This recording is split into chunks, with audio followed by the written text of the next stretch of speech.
할렐루야. 오늘도 신실한 마음으로 하나님의 말씀과 함께 하루를 시작하는 여러분들에게 좋으신 하나님의 크고 놀라운 은총이 하루 종일 함께 하시기를 바랍니다. 저는 서울 광진구 자양동에 있는 오늘의 교회를 섬기는 목사 백상욱입니다. 혹시 여러분은 여러분이 열심히 일한 것이 잘 뜻대로 되지 않아서 속상한 적은 없으셨습니까? 수고하고 애썼는데 뜻밖의 결과가 나와서 마음 상한 적이 있지는 않으셨습니까? 오늘 본문에 보면 예수님께서는 농부의 마음으로 수고하고 애썼으나 뜻대로 일이 이루어지지 않을 수 있는 사람에 대한 위로의 메시지를, 또 한 가지는 그렇게 된 밭에 대한 준엄한 경고의 이야기를 동시에 담아 본문의 비유를 설명해 주고 계십니다. 앞에서 다루었던 씨 뿌린 자의 비유에 관한 설명, 주님 어떻게 하고 계실까요? 오늘 하나님의 말씀은 마태복음 13장 18절부터 30절까지의 말씀입니다.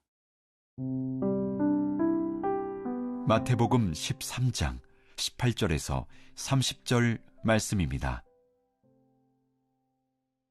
그런즉 씨 뿌리는 비유를 들으라.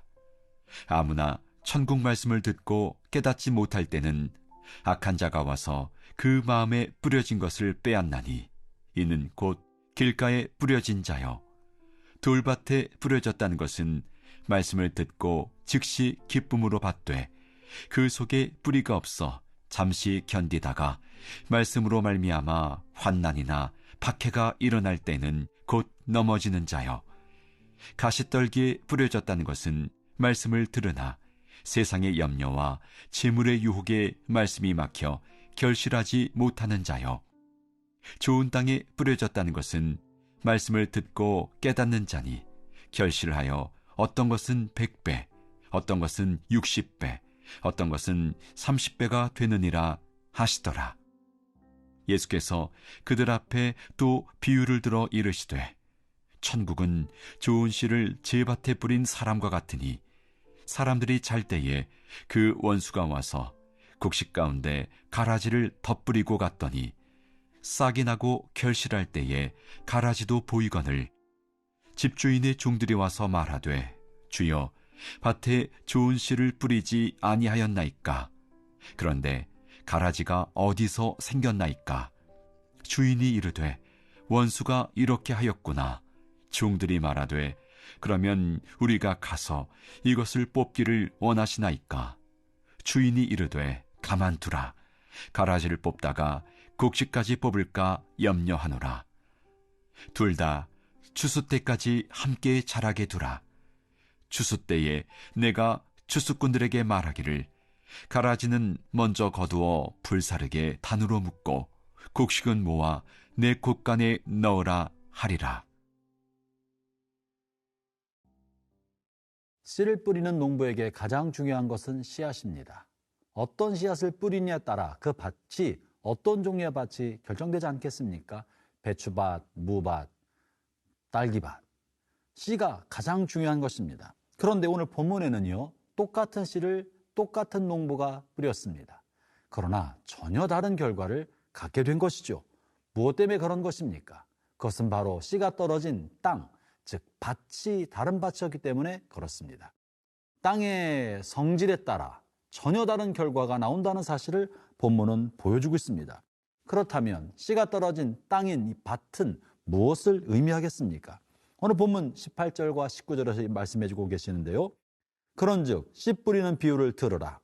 아무나 천국 말씀을 듣고 깨닫지 못할 때에는 악한 자가 와서 그 마음에 뿌려진 것을 빼앗나니, 이는 곧 길가에 뿌려진 자요. 본문에 보면 밭에 대해서 설명하기를 마음이라고 말하는 거예요. 어떤 마음을 가지고 있느냐, 이 마음의 태도와 마음의 자세에 따라 똑같은 씨가 떨어져도 전혀 다른 결과를 가질 수 있다는 것입니다. 오늘 본문에 가장 먼저 언급한 사람은 길가밭을 말하고 있습니다. 길가밭은 뭐라고 말하고 있습니까? 길가밭에 떨어지자 악한 자가 와서 그 뿌려진 것을 빼앗나니 라고 말하고 있습니다.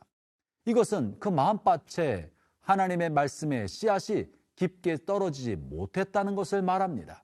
그리고 말씀이 떨어지자마자 악한 자가 채갔으니 마음에는 아무것도 남지 않게 된 것입니다. 이것은 어떤 사람을 말합니까? 하나님의 말씀을 듣고 설교를 듣고 성경을 읽어도 성경이나 하나님의 말씀에 집중하지 않고 하나님의 말씀을 자신의 마음밭에 깊게 심으려고 하는 의지가 없는 사람, 그저 수동적으로 앉아있는 사람, 예배 시간이나 설교를 들을 때 수동적으로 그저 앉아있는 사람은 말씀을 들으나 곧 악한 자가 그 말씀을 채가기 때문에 마음에 남는 게 하나도 없다는 이야기를 해주고 있습니다. 그러면 우리는 어떻게 하면 이 길가밭에 떨어진 그런 마음 같은 사람들에게 도움이 될 수 있겠습니까? 혹 여러분 중에 설교 때나 하나님의 말씀을 읽을 때 아무것도 마음에 남지 않고 주의를 보내고 성경을 읽어도 남는 게 없다면 여러분의 마음밭이 표층이 딱딱한 길가라는 사실을 인식하고 여러분의 마음의 딱딱한 길가가 좀 더 기경이 되고 길가에 뿌려진 씨앗처럼 휙 바람과 함께 날아가지 아니하도록 마음밭에 심도록 마음밭을 기경하기를 바랍니다. 토양을 기경하듯이 마음을 기경하고 말씀에 집중하고 말씀을 붙들려고 애를 쓰기를 바랍니다. 그러면 악한 자가 쉽게 낚아채지 아니하고 그 말씀이 여러분의 마음밭에서 뿌리를 내리고 줄기를 내려 마침내 열매를 맺게 될 것입니다. 두 번째는요, 돌밭을 말하고 있는데요. 돌밭에 관하여 20절에 말씀하십니다. 돌밭에 뿌려졌다는 것은 말씀을 듣고 즉시 기쁨으로 받되 그 속에 뿌리가 없어 잠시 견디다가 말씀으로 말미암아 환난이나 박해가 일어났을 때는 곧 넘어지는 자요. 돌밭의 특징은요, 기쁨으로 말씀을 받는다는 거예요. 다시 말하면 말씀에 대하여 감정적으로 수용하여서 잠깐 동안에는 뿌리를 내리는 듯 하지만 결국은 뿌리를 깊게 내리지 못할 만큼 밭에 돌이 많다는 거죠. 그래서 뿌리를 내리지 못한다는 겁니다. 어떤 사람입니까? 이런 사람들은 하나님 말씀을 들을 때 은혜를 받고 감격하고 감사하고 잠시 좋아하지만 이 하나님의 말씀의 씨앗이 자신의 사고와 의식 깊게 내려가도록 꾹꾹 다져 눌러놓지 않고 그저 감정적으로 은혜로만 받아들이고 마는 사람입니다. 성도 여러분, 여러분이 하나님의 말씀 들을 때 은혜로 받고 감사함으로 받는 것은 중요한 일이나 그저 것이 은혜의 감정으로만 남지 아니하도록 받은 말씀을 내가 어떻게 살아야 될지 하나님 말씀의 뜻이 무엇인지 생각하고 숙고하고 마음 깊게 나의 사고방식을 전환시킬 만큼 마음 깊게 담아놓는 연습을 하기를 바랍니다. 그러면 감정은 휘발성 있게 있어서 날아가 버리지만 의식 깊은 곳에 새겨진 하나님의 말씀은 여러분의 사고방식과 인격과 삶을 바꾸어 나가는데 큰 역할을 하게 될 것입니다. 세 번째는요, 가시밭인데요. 본문 22절의 말씀입니다. 가시떨기에 뿌려졌다는 것은 말씀을 들으나 세상의 염려와 재물의 유혹에 말씀이 막혀 결실하지 못하는 자요. 이것은 마음속에 세상의 염려와 근심, 불안이라는 가시가 가득히 덮여있는 사람을 말합니다. 마음에 세상을 살아가는 동안에 부딪힐 일들에 관한 염려와 근심이 많기 때문에 말씀의 씨앗이 이 염려를 뚫고 자라기가 어려운 거예요. 그럼 이런 사람은 어떻게 하면 좋겠습니까? 먼저 마음의 근심과 염려를 제거하고 말씀을 심어야 그 말씀이 줄기를 내리고 자랄 수가 있습니다. 그러면 말씀으로 말미암아 성장하고 결실을 맺기 위하여 이 가시를 제거하고자 하는데 염려와 근심이 제거되지 않는 사람은 어떻게 하면 좋겠습니까? 저는 여러분에게 목사가 되어 권면합니다. 가시보다, 마음에 있는 가시보다 더 많은 양의 말씀을 마음에 뿌리십시오. 가시보다 더 많은 양의 말씀을 뿌리면 여러분의 마음밭은 가시밭이 아니라 말씀의 밭 위에 가시가 조금 몇 개 나 있는 것이 될 것입니다. 그런 말씀이 자라면서 가시를 덮어서 오히려 염려와 근심의 가시가 못 자라게 만들고 말씀이 자라게 될 것입니다.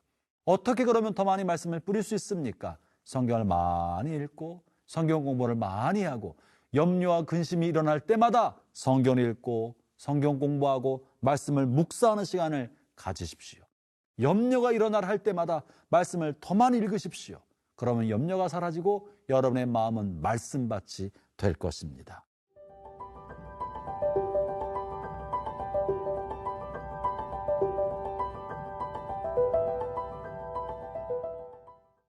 이어지는 말씀은 24절부터 30절까지 말씀인데요. 여기에서는 좋은 밭에 좋은 곡식이 부러졌으나 원수가 가라지를 더하여서 그 밭에 곡식과 가라지가 함께 자라게 되었다는 이야기를 하고 계십니다. 본문 24절과 26절을 제가 읽어보겠습니다. 예수께서 그들 앞에 또 비유를 들어 이르시되 천국은 좋은 씨를 제밭에 뿌린 사람과 같으니 사람들이 잘 때에 그 원수가 와서 곡식 가운데 가라지를 덧뿌리고 갔더니 싹이 나고 결실할 때 가라지도 보이거늘. 이 말씀은 어떤 의미를 가지고 있느냐면 우리가 사는 세상은 알곡과 가라지가, 다시 말하면 곡식과 가라지가 함께 자란다는 것을 말해주고 있는 겁니다. 하나님의 천사가 하나님의 자녀들의 씨앗을 뿌렸으나 그러나 원수가 와서 악한 자의 씨앗을 뿌려서 세상은 하나님의 백성과 악한 백성이 함께 자라고 있다는 것입니다. 이것은 다만 세상만을 말하는 것이 아니라 사실은 교회 공동체를 말하고 있습니다.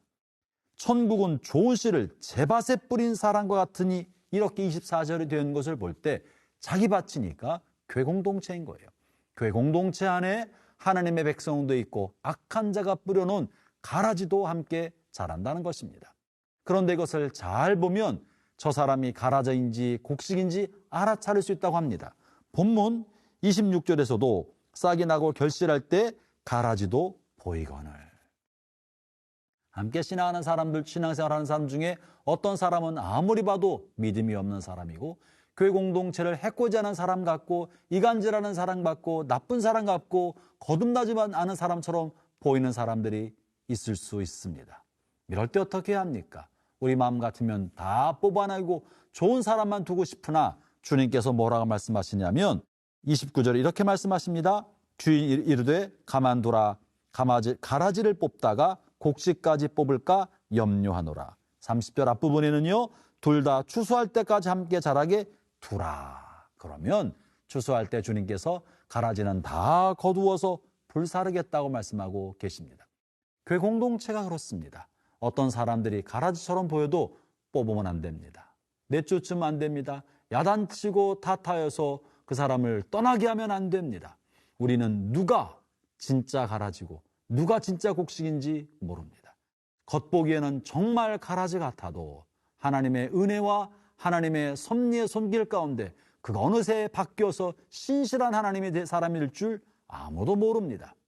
겉보기에는 신앙이 좋은 알곡처럼 보여도 그가 언제 마음을 돌이켜 그리스도를 배신하고 교회 공동체에 어려움을 주고 하나님을 떠날지 아무도 모릅니다.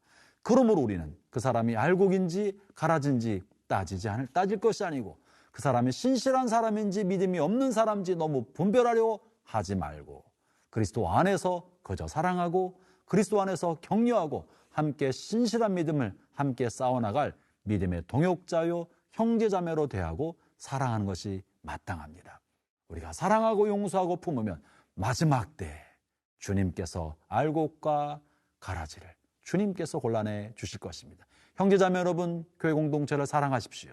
여러분 주변에 있는 형제자매가 부족하고 연약해도 사랑하십시오. 그는 그리스도께서 자기 피로 사신 하나님의 자녀입니다.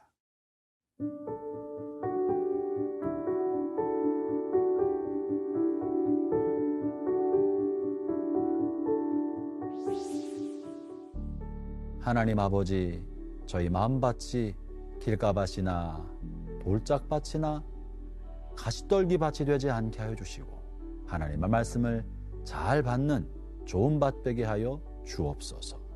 또 하나 울러 내 곁에 있는 모든 사람들을 하나님의 사람으로 알고 잘 섬기고 잘 사랑하는 법을 배워가게 하여 주옵소서. 예수님 이름으로 기도합니다. 아멘.